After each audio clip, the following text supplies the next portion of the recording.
बिस्मिल्लाहिर्रहमानिर्रहीम अस्सलाम वालेकुम। बेटा हमने जो ज़ीरो चैप्टर अभी सारा पढ़ा है आपने देखा, उसमें हमने जो है नॉमेनक्लेचर डिस्कस की थी कि अल्केन्स की नॉमेनक्लेचर, फिर अल्कीन्स की, फिर अल्काइंस की, फिर अल्काइलराइड।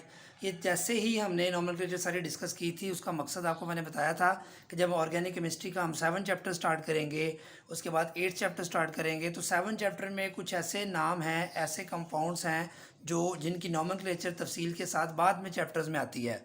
इसलिए हमने उसको थोड़ा थोड़ा जो उसकी बेसिक्स हैं 80% 90% हर चैप्टर की जो नॉमेनक्लेचर है हमने वो ज़ीरो चैप्टर के जो 10-12 लेक्चर हमने पढ़े हैं उसमें हमने सीख ली है। उसको सीखने के बाद अब हम चैप्टर नंबर 7 बाकायदा स्टार्ट करने लगे हैं। ऑर्गेनिक केमिस्ट्री का जो पोर्शन है चैप्टर नंबर 7 से स्टार्ट होता है।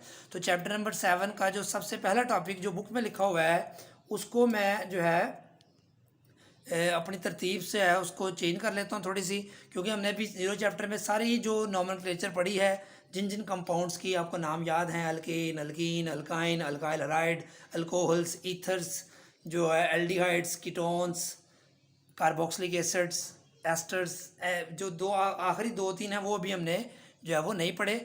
जितने सिलेबस में हमारे मौजूद हैं उसको हमने पढ़ लिया है। तो उसको करने के बाद जब हम चैप्टर नंबर 7 में आते हैं तो उसमें एक टॉपिक है, मैं उसको स्टार्ट से शुरू नहीं करता, बाकायदा हम जो फंक्शनल ग्रुप टॉपिक का नाम है वहाँ से इसको स्टार्ट करते हैं। वहाँ से इसको स्टार्ट करने का मकसद मेरा ये होता है कि हमने चूँकि नॉमेनक्लेचर ताज़ा पढ़ी है, आपने प्रैक्टिस भी उसकी कर ली है, तो इस टॉपिक को समझ लिया आपके ऑलरेडी फिंगर टिप्स पे ये टॉपिक जो है वो ऑलमोस्ट आ जाएगा, क्योंकि वो आपने सारा कुछ पढ़ा हुआ है, सिर्फ डेफिनेशन आपने याद करनी, बाकी चीज़ों का आपको ऑलरेडी सारों का पता होगा। क्योंकि इससे रिलेटेड क्वेश्चन में जो आता है वो हम डिस्कस करते हैं कि वो क्या आता है, पहले इसको समझ लेते हैं। तो व्हाट इज़ फंक्शनल ग्रुप? तो देखिए बेटा, हमने जो अल्केन पढ़ा था उसकी निशानी याद करें क्या थी? Carbon carbon single bond, carbon carbon single bond उसकी निशानी थी। इसी तरह जब हमने अल्कीन पढ़ा था तो उसकी निशानी क्या थी? Carbon carbon double bond. ये स्ट्रक्चर सारे हमने पढ़े हुए हैं, बस मैं इसकी रोशनी डालूंगा और आगे चलेंगे हम। ट्रिपल बॉन्ड में क्या पढ़ा था? अल्काइन में क्या पढ़ा था कि कार्बन कार्बन ट्रिपल बॉन्ड, उसकी निशानी याद की थी, उसको ट्रिपल बॉन्ड से हम कहते हैं, ये उसका स्ट्रक्चर आ गया। अल्काइलराइड की निशानी याद करें कि अल्काइलराइड में हमने कहा था कार्बन के साथ जब हैलोजन आइटम अटैच होगा तो उसको अल्काइलराइड कहेंगे।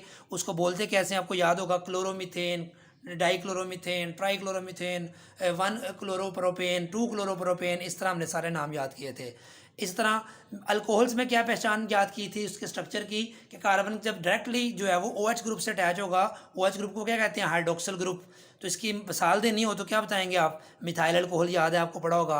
इसका IUPAC नेम हमने याद किया था, क्या कहते हैं? मेथनॉल, एथनॉल, 1 प्रोपानॉल, 2 प्रोपानॉल वगैरह वगैरह। ये नाम अब मैं इसलिए आसानी से ज़्यादा एग्जाम्पल दे रहा हूँ क्योंकि आपने सारी पहले पढ़ ली हुई हैं। अगर ये आपने पहले ना पढ़ी हो, हमने नॉमेनक्लेचर ना पहले पढ़ी होती, तो ये सारों के नाम क्या होंगे, ये स्ट्रक्चर क्या हैं, आपको समझाना मेरे लिए मुश्किल हो जाना था और आपको समझना मुश्किल हो जाना था। जब भी मैंने ये बताना था मैंने कहना था बेटा ये आगे जाके पढ़ेंगे। अब हम ये नहीं कहेंगे आगे जाके पढ़ेंगे, हम ये कह रहे हैं बेटा हम ये सारा पहले पढ़ चुके हैं, इसको अब हमने दोबारा जो है वो अब सिर्फ अंडरस्टैंड करना है, समझा हमने पहले सारा ही हुआ है। ठीक है, तो इसके लिए जो है हमारे पास जो आप देख सकते हैं कि आगे आगे ईथर पढ़ा था कि इसकी पहचान क्या पहले बताई थी स्ट्रक्चर में, तो ऑक्सीजन के दोनों तरफ कार्बन होगा तो इसको हम कहते हैं ईथर, और इसको ईथर लिंकेज भी कहते हैं। और इसकी मिसाल देनी हो तो आपको याद होगा ना, पड़ा था डाई मिथाइल ईथर कहते हैं इसको। एल्डिहाइड क्या है? इसमें C double bond O carbonyl group कहते हैं। इसके एक तरफ हाइड्रोजन फिक्स कर देंगे, दूसरी तरफ हाइड्रोजन या कार्बन या अल्काइल ग्रुप हो सकता है, इसको हम फार्माइल ग्रुप भी कहते हैं। इसकी मिसाल आपको याद हमने पढ़ी थी, फॉर्म एल्डिहाइड, एसेटल्डिहाइड, प्रोपियोन एल्डिहाइड, ये इसके कॉमन नेम थे। IUPAC नेम में क्या पढ़ा था याद करें कि नाम के आखिर में AL आएगा, E को हटा के। मैथनल, एथनल, प्रोपानल, ये सारा हमने पढ़ लिया था। तो ये सारे जो हमने चीज़ें पढ़ी थी, आपने देखा सिंगल बॉन्ड में जस्ट डबल बॉन्ड आया तो उसकी शनाख्त बदल गई, उसकी पहचान बदल गई, प्रॉपर्टीज़ बदल गई। डबल से ट्रिपल बॉन्ड हुआ तो उसका नाम फिर बदल गया, अल्काइन हो गया, और उसकी प्रॉपर्टीज़ फिर बदल गई। फिर जब कार्बन के साथ कार्बन के हाइड्रोजन को रिप्लेस करके हैलोजन आइटम लगाया, उसका नाम फिर बदल गया, अल्केन से क्या हो गया? Alkyl halide. तो इसकी प्रॉपर्टीज़ फिर बदल गई, एक्स के आने से, क्लोरीन के आने से, ब्रोमीन के आने से, आयोडीन के आने से, फ्लोरीन के आने से। इस तरह अल्कोहल कैसे बनता है? अल्केन फैमिली की हाइड्रोजन को रिप्लेस कर दें OH से, हाइड्रोक्सिल ग्रुप से, तो उसकी फैमिली का नाम बदल गया, अल्कोहल फैमिली नाम बन गया OH के आने से। इसकी वजह से इसकी प्रॉपर्टीज़ बदल जाएंगी, तो इसका फैमिली का नाम भी बदल गया। है ये अल्केन ही, अल्केन के हाइड्रोजन को रिप्लेस कर दिया, दोनों तरफ ऑक्सीजन लगा दिया, दोनों तरफ कार्बन का अल्काइल ग्रुप लगा दिया, तो इसका नाम फिर बदल गया और इसकी प्रॉपर्टीज़ भी बदल गई। तो आप देख रहे हैं कहीं डबल बॉन्ड के आने से प्रॉपर्टीज़ बदल रही हैं, नाम बदल रहा है, कहीं ट्रिपल बॉन्ड के आने से प्रॉपर्टीज़ बदल रही हैं और शनाख्त बदल रही है, नाम बदल रहा है, कहीं एक एटम के आने से, एक्स के आने से इसका जो नाम बदल गया, प्रॉपर्टीज़ बदल गई, कहीं OH ग्रुप ऑफ एटम्स के आने से नाम बदल गया, यहाँ ये ग्रुप ऑफ एटम्स है जिसके आने से नाम और प्रॉपर्टीज़ बदल गई, यहाँ ये कार्बोक्सिल ग्रुप है इसके आने से इसकी प्रॉपर्टीज़ और नाम बदल गया।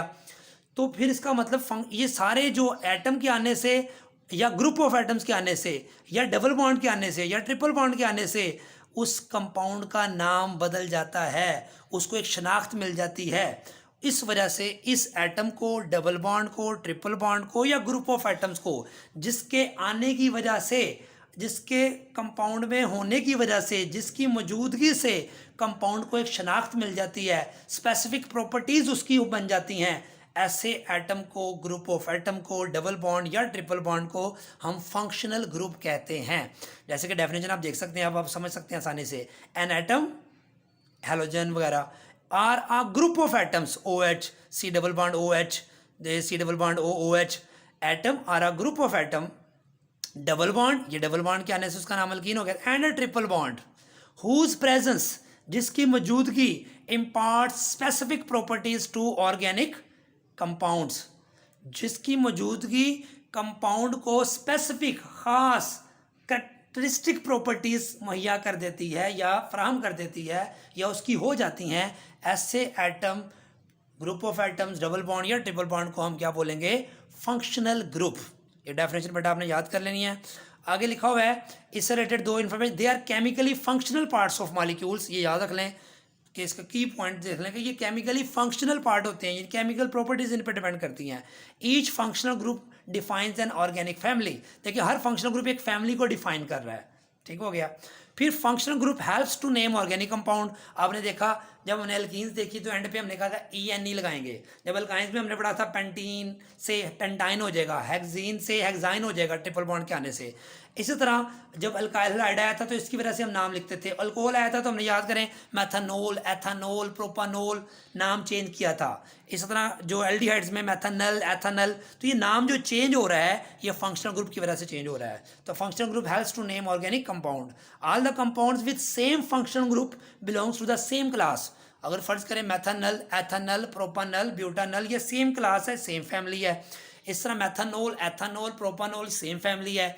इसी तरह ethene, propene, butene, pentene, hexene same family है, तो ये सेम क्लास बिलोंग करेंगे। Functional group is a site of chemical activity in a molecule.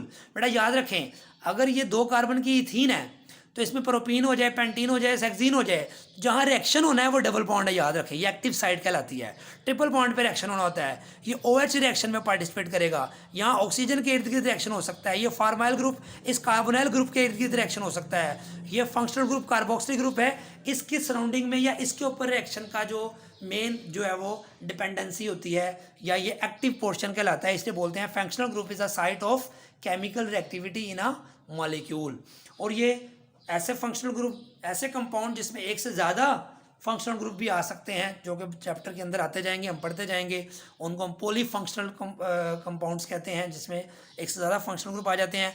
यहाँ तक बेटा आप देखें हमने नॉमेनक्लेचर पढ़ लिया, alkane, alkene, alkyne, alkyl halide, alcohols, ether, aldehydes, ketones, carboxylic acid. Esters हमने नॉमेनक्लेचर नहीं पढ़ी, अमाइंस की नॉमेनक्लेचर नहीं पढ़ी, एसिड अमाइड्स की नॉमेनक्लेचर हमने नहीं पढ़ी। एस्टर्स क्या होते हैं? कार्बोक्सिलिक ग्रुप में ये जो OH है इसको OR से रिप्लेस कर दो तो इसको एस्टर्स कह देते हैं। अमाइंस क्या होते हैं? जो अल्कोहल हमने पढ़ा था ना ROH की जगह RNH2 कर दें, अमाइनो ग्रुप लगा दें अल्काइल ग्रुप के साथ, तो उसको हम जो है वो अमाइंस कहते हैं। एसिड अमाइड्स भी एस्टर की तरह ही होते हैं कि OH की जगह OR की बजाय NH2 लगा दें तो इसको हम बेटा क्या बोलते हैं? Acid amides. इन तीनों को जस्ट आपने जो है वो याद करना है, इसकी पहचान को आपने जहन नशी करना है, मेमोराइज करना है, क्योंकि ये आपके सिलेबस में इसकी नॉमेनक्लेचर नहीं है।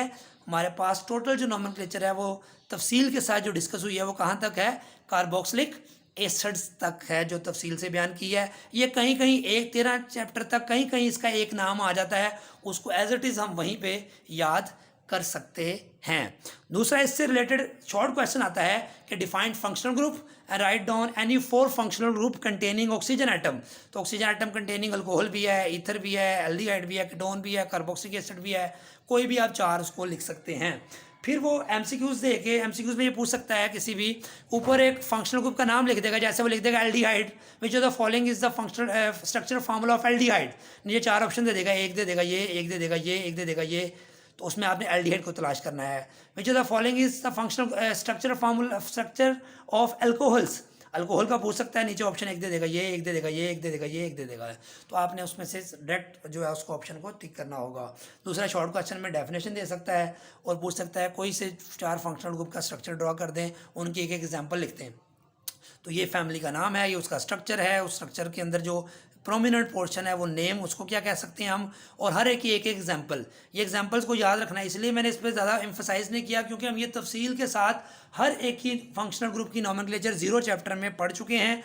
0 चैप्टर पढ़ना आपके लिए बहुत ज़रूरी है, नहीं तो हर टॉपिक में मैं आपको यही कहूँगा बेटा ये आगे जाके पढ़ेंगे हम, अभी फ़िलहाल इसको रटा लगा लो। अब मैं ये नहीं कहूँगा रटा लगा लो, क्यों? क्योंकि हमने पहले सारा तफसील से 0 चैप्टर पढ़ लिया हुआ है। अगर आपने 0 चैप्टर नहीं पढ़ा तो आगे आपको टॉपिक से इतना समझ नहीं आएंगे, क्योंकि मैं उसी बुनियाद पर कि आपने 0 चैप्टर पढ़ लिया है नॉमेनक्लेचर वाला सारा, तो उसी बुनियाद पर मैं आगे टॉपिक समझा रहा हूँ। जब मैं रेफरेंस कोट करूँगा कि हमने फ़लाँ जगह पढ़ा था, फ़लाँ जगह पढ़ा था, तो मैं ज़ाहिर है अज्यूम कर लूँगा कि ये आपने पढ़ा हुआ है। अगर किसी बच्चे ने उसको नहीं पढ़ा, कोई टॉपिक छोड़े हुए हैं, तो उनको समझ आना मुश्किल हो जाएगा। तो यही सिंपल सा टॉपिक था, दुआ में याद रखिएगा। अस्सलाम वालेकुम।